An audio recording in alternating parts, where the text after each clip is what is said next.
પરિષદ એક વિવાદ અને પછી શરૂ થયું રાજકારણ। કચ્છમાં કોંગ્રેસ નેતાની એક હરકતથી રાજનીતિ ગરમાઈ છે।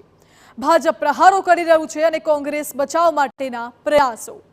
ઘટના એવી હતી કે કચ્છમાં ધારાસભ્ય જિગ્નેશ મેવાણીની પત્રકાર પરિષદ હતી, જેમાં આઈબીના મહિલા અધિકારી પણ હાજર હતા।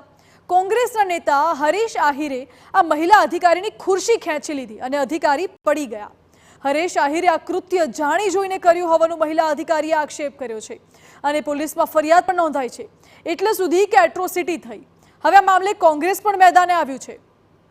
શક્તિસિંહ ગોહિલે આક્ષેપ કર્યો છે કે જિગ્નેશ મેવાણીની પ્રેસ કોન્ફરન્સને અળવા માર્ગે દોરવા આ પ્રયાસ કરાયો છે અને સરકારના ઇશારે જ ખોટી ફરિયાદ દાખલ કરાઈ છે। મહિલા અધિકારી પડી ગયા, જેમાં શક્તિસિંહ ગોહિલ તેમનો જ વાંક જોઈ રહ્યા છે અને કહી રહ્યા છે કે કોઈ ધ્યાન રાખ્યા વિના બેસે અને પડી જાય તેમાં કોઈનો વાંક ન હોય। જ્યારે બીજી તરફ એવો પણ આરોપ લગાવ્યો કે હરીશ આહિરે મીઠાના ગેરકાયદે અગર મુદ્દે હર્ષ સંઘવીની ભૂમિકા સામે સવાલ ઉઠાવ્યા હતા, તેથી જ આ સત્તાનો દુરુપયોગ થઈ રહ્યો છે।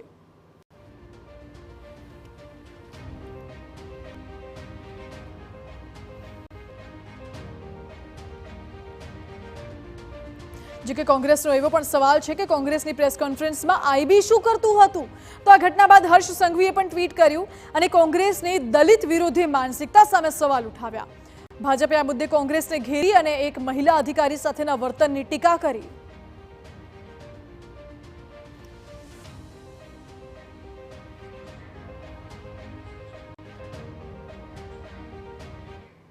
રાજકોટ